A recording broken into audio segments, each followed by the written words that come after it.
Hello friends, नमस्ते। कैसे हैं आप सब? मैं ठीक हूँ, आशा करती हूँ आप सब भी ठीक होंगे। अभी दोपहर का वक्त है और मेरा खाना बन चुका है। आज मैंने खाने में बनाया दाल चावल सब्जी रोटी। क्योंकि कल 11 थी ना, एकादशी थी।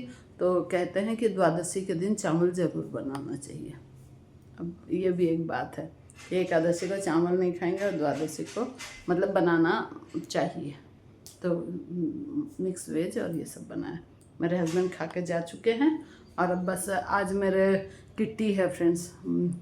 तो 3 बजे जाना है। आजकल हम लोगों ने क्या एक नया रूल बना दिया है किट्टी फ्रेंड्स ने। क्योंकि ना अपने यहाँ पर वो मतलब पंक्चुअल नहीं होते हैं लोग। टाइम के पंक्चुअल नहीं होते हैं। किसी भी समय मतलब कि देर से भी पहुँच जाते हैं। कोई मतलब ध्यान नहीं रखता इतना ज़्यादा।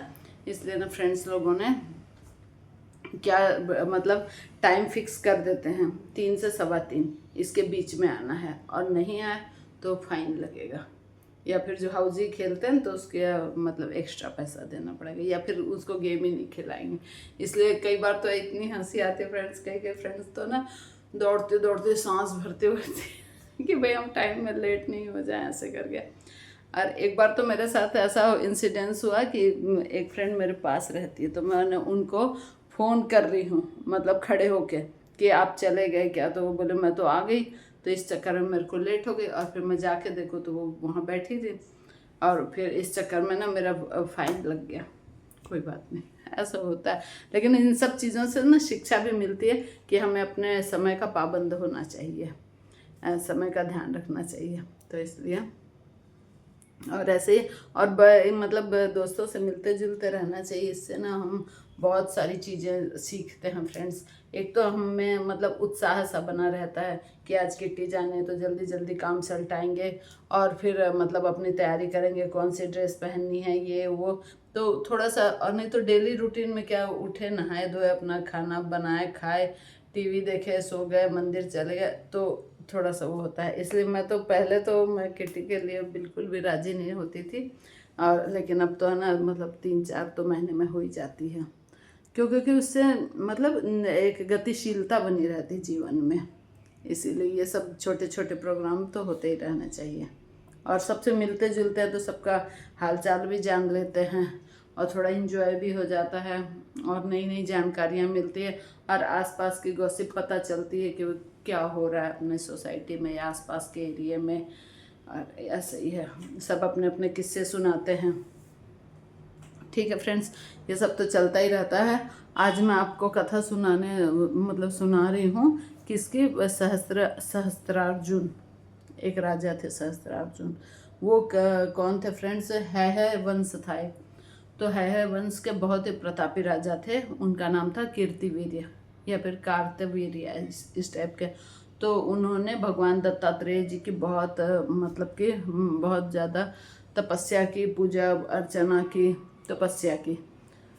क्योंकि पूजा अर्चना अलग चीज़ होती है, तपस्या अलग चीज़ होती है। पूजा अर्चना तो अपन जो घर में रोजाना करते हैं वो, और तपस्या तो तप होते हो जो पहले मतलब राजा लोग ऋषि मुनि लोग करते थे। वैसे तपस्या की उन्होंने, तो दत्तात्रेय जी ने प्रसन्न होकर उनको वरदान दिया कि उनको सहस्त्र बाहु का एक तो वरदान ये दिया, और अजेय होने का वरदान दिया, और एक कि खोई हुई मतलब किसी की कोई चीज़ खो जाए तो मतलब खोई हुई संपत्ति प्राप्त करने का मंत्र दिया उनको।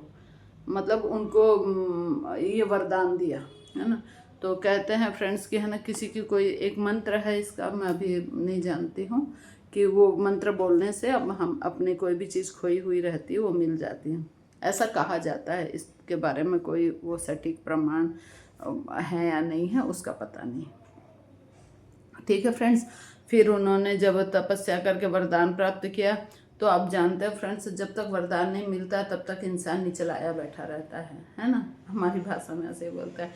और जैसे वरदान या शक्ति मिल जाती है, फिर वो तो बहुत मतलब कि वो हो जाता है, अहंकारी हो जाता है और ऐसे। तो ये राजा वैसे तो ठीक थे अभी तक।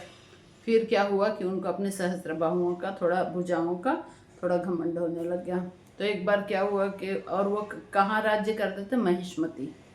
महिष्मती का बोला जाता है। वर्तमान में जो ये मध्य प्रदेश में महेश्वर जो जगह है उसको महिष्मती नाम। और महिष्मती सुनने से एक बात और भी याद आती है फ्रेंड्स कि वो बाहुबली पिक्चर में महिष्मती सम्राट साम्राज्य ऐसे हुए ना, तो ऐसा। लेकिन ये महेश्वर है जगह का नाम, और वहाँ वो शासन करते थे। तो एक बार क्या हुआ कि ये अपनी रानियों के साथ जल क्रीड़ा कर रहे थे। किसमें? नर्मदा नदी में नहा रहे थे, स्नान कर रहे थे रानियों के साथ। तो उन्होंने क्या, अपनी भुजाओं का ताकत दिखा के उन्होंने क्या किया कि अपने सहस्त्र बाहुओं को फैलाकर और नदी का जल रोक लिया।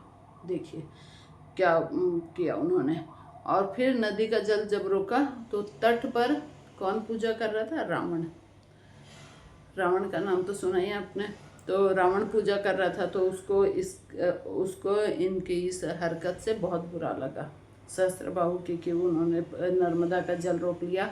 तो फिर उन्होंने गुस्से में आकर, मतलब उनमें आपस में भयंकर युद्ध हुआ, बहुत भयंकर युद्ध हुआ दोनों में, सहस्त्रार्जुन में और रावण में। फिर हुआ क्या फ्रेंड्स कि सहस्त्रार्जुन ने रावण को परास्त कर दिया और उसको अपनी कैद में रखा। फिर मेरे हस्बैंड ने बताया, बोला फिर ब्रह्मा जी की सिफारिश आई, तब जाके फिर उन्होंने इसको रावण को छोड़ा। ठीक है, ये हो गया एक कहानी, मतलब एक हिस्सा। फिर हुआ क्या, जब सहस्त्रार्जुन के पास अपार बल और सब वरदान वगैरह मिल गया, तो वो क्या, एक दिन शिकार खेलने गया हुआ था। तो शिकार खेलते खेलते जंगल में एक ऋषि की कुटिया पड़ी। उन ऋषि का नाम था जमदग्नि ऋषि। तो जमदग्नि ऋषि के पास एक वो थी, कामधेनु गाय थी। तो और वो किनके पिताजी थे? जमदग्नि ऋषि इनके परशुराम जी के। तो गाय थे, उस समय वो नहीं थे आश्रम में। तो गाय थी कामधेनु, उससे उन्होंने उनका स्वागत सत्कार किया। तो उनको उसके प्रति लालच आ गया, कामधेनु के प्रति, और वो कामधेनु को बलपूर्वक छीन कर ले गए। और फिर जब इनको पता चला, परशुराम जी जब आए और उनको पता चला कि सहस्त्रबाहु ने मतलब सहस्त्रबाहु लेकर चला गया गाय, तो वो वहाँ गए और वहाँ पर फिर बहुत भयंकर युद्ध हुआ। और उन्होंने, परशुराम जी ने उनकी सारी भुजाएं काट डाली सहस्त्रार्जुन की, और फिर उनका वध कर दिया। ऐसे ही फ्रेंड्स, तो ये सब कथाएं अपने शास्त्रों में रहती है, अपन पढ़ते नहीं हैं और फिर अपने को ध्यान भी नहीं रहता। लेकिन अब मैं पढ़ के सुनाने लगी हूँ आप लोगों को, तो आप लोग सुनिए और ज्ञान प्राप्त कीजिए। ठीक है फ्रेंड्स, और तो बाकी सब ठीक है। अब मैं तैयारी करूँगी जाने की। ठीक है, बाय, टेक केयर, मिलते हैं नेक्स्ट वीडियो में।